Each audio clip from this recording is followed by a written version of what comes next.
If you've been manifesting for months, listening to affirmations, using subliminals, doing everything right, but nothing is changing, or things change briefly and fall apart, it's not because manifestation doesn't work.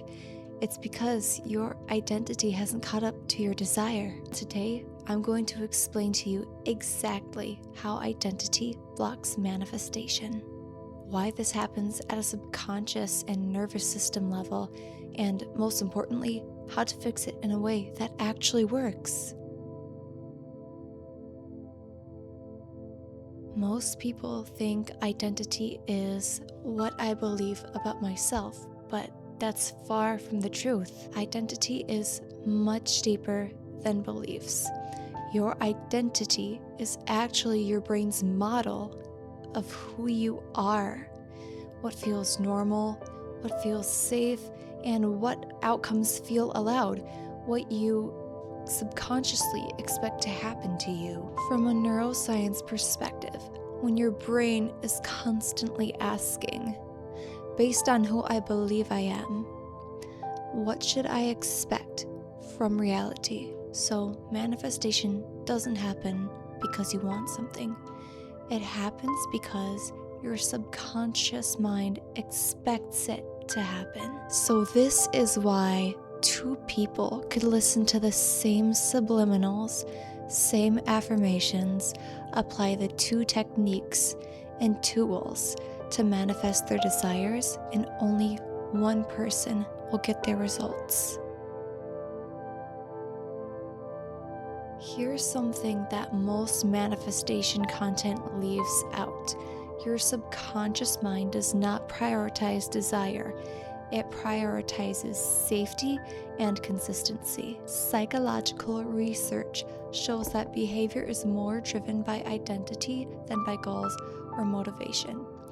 If your identity says, I'm not the type of person who's chosen, people like me don't get that, success comes with stress, being seen is dangerous, then your nervous system will quietly block the desire. And it's not because you're the problem, it's because your brain is actually trying to protect you from what it perceives as social overwhelm, a threat, or unfamiliar responsibility, or even loss of control. So you may consciously want the manifestation while subconsciously resisting it.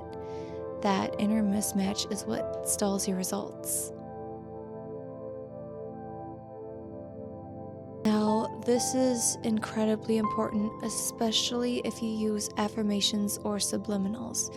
If you're a regular on my channel, you are probably familiar with my subliminal content, so this is really important on top of the previous videos that I have made about using subliminals. Affirmations and subliminals can definitely support identity change. However, they do not override identity on their own, and this is why. If an affirmation is exaggerated or too extreme, it could possibly contradict your current self-concept. For example, if an affirmation says something like, I'm extremely confident, when your perception of self or lived experiences otherwise, instead of reprogramming you, that affirmation creates cognitive and emotional dissonance. And your nervous system could respond with numbness, overwhelm, anxiety, frustration, or merely nothing at all. This is why a lot of people listen to subliminals for months and see no change. This is me responding to a comment I frequently get on my subliminal videos that I make, so I hope this also answers any questions that you may have previously asked in my comments section. So remember that you can't force identity either, and identity updates itself through emotional safety and repetition, embodied evidence, and just not applying the pressure to change.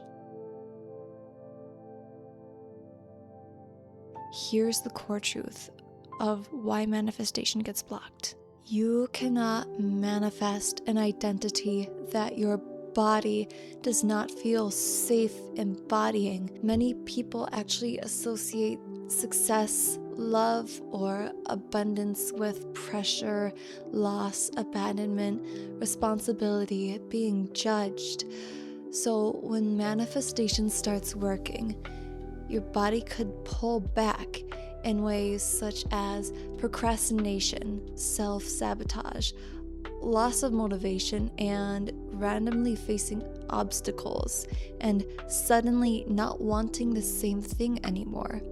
But what's really happening is your nervous system is saying this version of you feels unfamiliar and unsafe.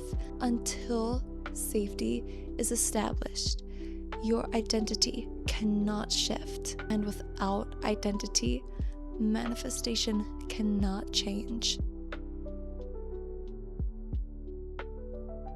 So let's actually talk about how we can fix this step by step. I want you to stop becoming a different person overnight. Identity shifts do not come from sudden jumps.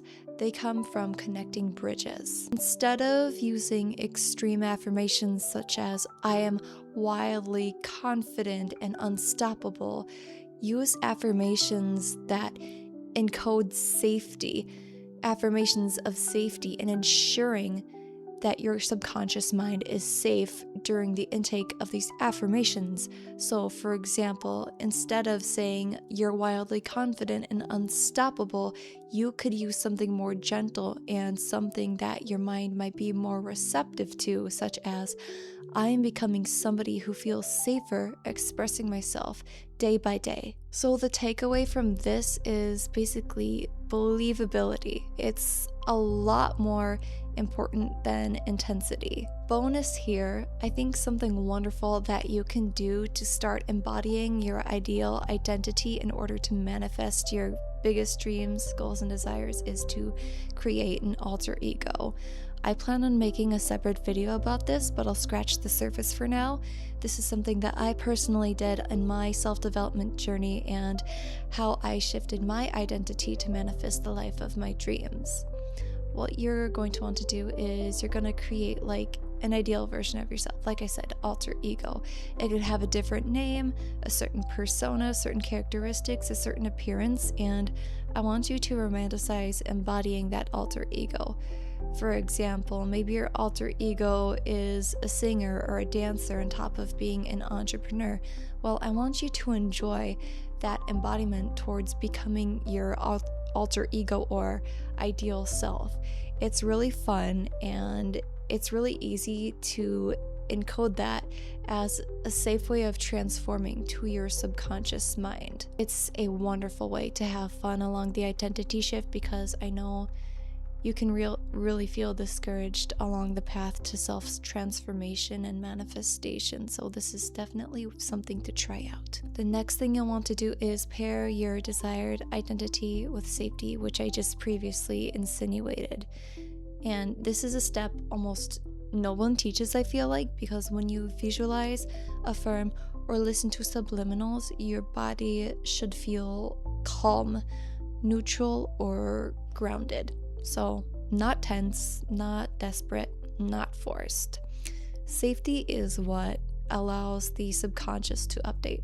So, if you're going to listen to affirmations or subliminals, I think it's a wonderful time to lay back and relax and let your nervous system kind of decompress. Please relax and take care of yourself while you listen to affirmations, subliminals, or try any other method of shifting your identity to manifest your dreams. Just take care of your nervous system. I care about your well-being and you should too. Next, I want you to use micro-embodiment. Your brain believes behavior more than words, believe it or not. So basically what I'm saying here is that one small identity-aligned action per day is enough. And that could look like something as small as setting a boundary or one honest expression, maybe making an aligned choice with your ideal identity or alter ego, and maybe that's even respecting yourself. It doesn't matter whether it's a small, medium, or large win, as long as you are taking aligned action towards embodying your identity to manifest, that is enough. Step 4 is letting your identity shift first and then getting the result.